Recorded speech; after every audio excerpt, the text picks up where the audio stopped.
அல்லாஹ்வுடைய நல்லடியார்களே, அல்லாஹ்வுக்கு பயந்து நடந்து கொள்ளுங்கள்.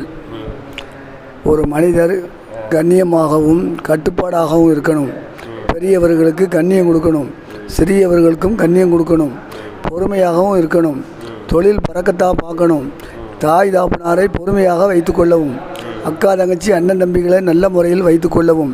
கோவப்பட்டு பேசக்கூடாது. ஒழுங்கான முறையில் உழைப்பு செய்யணும்.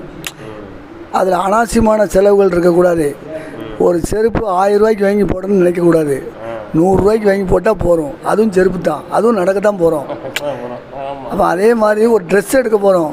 5000 ரூபாய்க்கு ஒரு ட்ரெஸ் எடுத்து போடணும்னு நினைக்கக்கூடாது. ஒரு 500 ரூபாய்க்கு எடுத்து போட்டால் அது போகிறோம். அப்போ அந்த காசுகளை சிக்கனம் பண்ணால் தான் ஒரு தங்க சாமான்கள் வாங்க முடியும், ஒரு இடம் வாங்க முடியும், ஒரு பொருள் வாங்க முடியும், பெரிய ஆளுகளை நல்ல முறையில் பார்க்க முடியும், பிள்ளைகளை படிக்க வைக்க முடியும். ஒரு புத்தகம் வாங்கணும், ஒரு நோட்டு வாங்கணும், ஒரு கல்யாண வீடு இருக்குது, ஒரு சடங்கு வீடு இருக்குது, ஒரு நல்லது கெட்டது வீட்டுகளுக்கு போகணும். நம்மளுக்கு திடீர்னு சோகம் இல்லாமல் ஆயிரும். அப்போ எவ்வளோ ஒரு நாளைக்கு 500 ரூபா செவலிச்சு 600 ரூபாயை இது 500 ரூபா உழைச்சி 600 ரூபா செவலிச்சிக்கிட்டு இருக்கக்கூடாது. 500 ரூபாய்க்கு உழைச்சா 200 ரூபாய் செவலிக்கணும், 300 ரூபா எடுத்து வைக்கணும். அப்போ உப்பை தொட்டு சாப்பிட்றது மாதிரி சிம்பிளாக ஒரு சிம்பிளாக ஒரு குழம்பு வச்சு சிம்பிளாக சாப்பிட்டுக்கிட்டு குடும்பமும் நல்லா இருக்கணும், மற்றவங்களுக்கும் நல்லா இருக்க மாதிரி நடக்கணும். அல்லாவுக்கும் அது பொருத்தமான விஷயமாகவும் இருக்கணும்.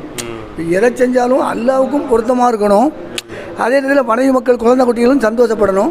மற்றவங்களுக்கும் நல்லபடியாக நடந்துக்கிறதுக்கு அல்லாஹ்வுத்தாலா நம்ம கிருபை செய்யணும். அவ்வளோதான். இப்போ உங்கள் காலத்தில் உங்களுக்கு சம்பளம் எவ்வளோ இருந்துச்சு? ஒரு நாளைக்கு சம்பளம் எனக்கு 1 ரூபா 1.25 ரூபா தான். சரி. அந்த 1.25 ரூபாயை நாங்கள் 8 நாவுக்குள்ளே சோறு வாங்கி கறி வச்சு சாப்பிட்ருவோம். 8 நாவு. ஆமாம், 8 நாவுக்கு தான் சாப்பிடுவோம். 3/4 ரூபா மிச்சம் வரும். அதில் ஆமாம் 3 வரும். 4 நாளைக்கு வேலை இருக்கும், 4 நாளைக்கு வேலை இல்லாமல் இருக்கும். அப்போ அந்த காசை வச்சு நாங்கள் சிம்பிளாக இந்த மாதிரி வச்சு ஒரு குழம்பு வச்சு சோறு வாங்கி சாப்பிட்டுக்கிடுவோம். மற்றபடி வேலை இருக்கும், ஒரு நாளைக்கு வேறு வேலை இருக்காது. ஒரு ட்ரெஸ்ஸுகள் எடுக்கணும், துணிமணி எடுக்கணும், ஒரு காய்ச்ச மண்டடி வந்துடும், இப்படி அங்கிட்டு இங்கிட்டு போகணும், வாடகை வீட்டுக்கு ரூபா கொடுக்கணும். ஒரு மாதத்துக்கு 15 ரூபா. ஒரு நாளைக்கு 8 நாள் எங்களால் எடுத்து வைக்க முடியாது. 8 நாள் எடுத்து வைக்க முடியாது. 10 வீட்டில் எங்கள் அம்மாவும் நானும் வேலை பார்ப்போம். அவங்க வீட்டில் 10 வீட்டுக்குமே எங்களுக்கு மொத்தத்தில் ஒரு வீட்டுக்கு 5 ரூபா சம்பளம் தான் தருவாங்க மாதத்துக்கு. மாதத்துக்கு 5 ரூபானா 10 வீட்டுக்கு 50 ரூபா தான் கொடுப்பாங்க.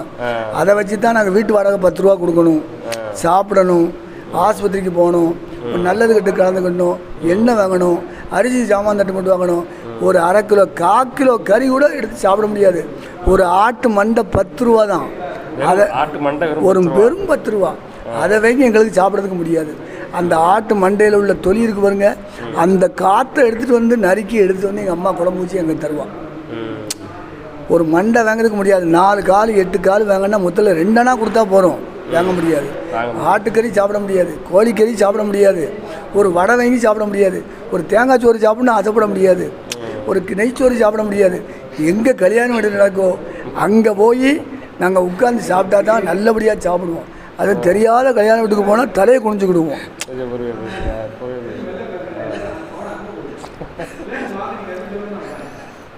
அந்த மாதிரி ஒரு சிக்கனமாக அல்லாவுக்கு பயந்து கஷ்டம்னா கஷ்டம், உடுத்த வேட்டி இருக்காது, சட்டை இருக்காது, சோப்பு போட்டு துவைச்சிட்டோம்னா 7 இடத்துல கிழிஞ்சிடும். அப்புறம் ஊசி நூல் வச்சு தைப்போம். வாடகை செய்கள் கேட்டால் தரமாட்டான். அதை கொண்டுட்டு 10 ஊர் அலையணும். பட்னி பசி. இந்த வீட்டிலையா சோளா கஞ்சி கேட்டால் தருவான். அதை வாங்கி சாப்பிடுவோம். நீத்தண்ணி சாப்பிடுவோம், பச்சை தண்ணி குடிப்போம். துட்டே கிடையாது. சாயங்காலம் வீட்டில் பசியோடு உட்காந்துருப்போம். எங்கள் அம்மா எனக்கு நீத்தண்ணியும் கொஞ்சம் கஞ்சியும் தருவா. தொட்டுக்கிட ஒன்றும் இருக்காது. 3-4 கஞ்சியை தருவான்.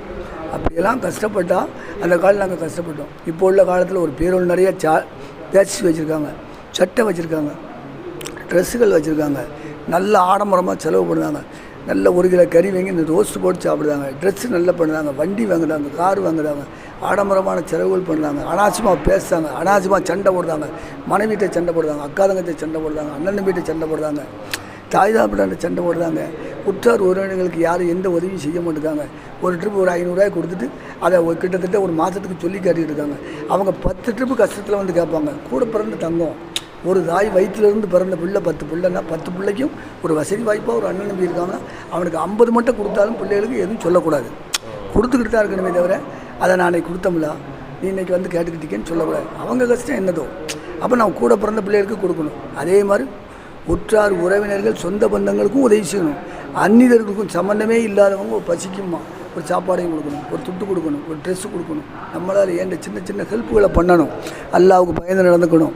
நியாயமாகவும் நடந்துக்கணும். அல்லாஹ்வுடைய பயம் இருந்தால் தான் அல்லாஹு தாலா உங்களுக்கு சகல வசதியும் செய்வான்.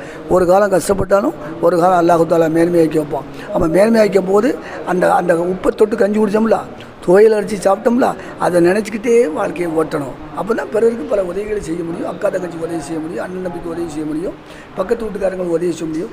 நல்ல கறி வச்சு சோறு மீங்கி சாப்பிட்டா பக்கத்து வீட்டுக்காரங்களுக்கு ஒரு தட்டு சோறு கொடுக்கணும். நீங்கள் சாப்பிட்றதுக்கு முன்னே கொடுக்கணும். அதுவும் நீங்கள் 12:30 மணிக்கு சாப்பிட்டு அவங்களுக்கு 4 மணிக்கு கொண்டு கொடுக்கக்கூடாது. அப்படி கொடுத்தா அதில் பிரயோஜனமே கிடையாது. அப்போ உங்களுக்கு நன்மை கிடையாது. அல்லாஹ் தாலா உங்களை பார்க்க மாட்டான். பொறுமையை கொண்டும் தொழுகையை கொண்டும் இறை பட்ட கொண்டும் அல்லாஹ் தாலா உங்களுக்கு வெற்றியை கொடுப்பான். நான் சொன்னது மாதிரி நடந்து கொள்ளுங்கள். அல்லாஹ் தாலா மீண்டும் இம்மையிலையும் மறுமையிலையும் வெற்றி அல்லாஹ் தாலா உங்களுக்கு. அஸ்ஸலாமு அலைக்கும் வரஹ்மத்துல்லாஹி வபரகாத்துஹு.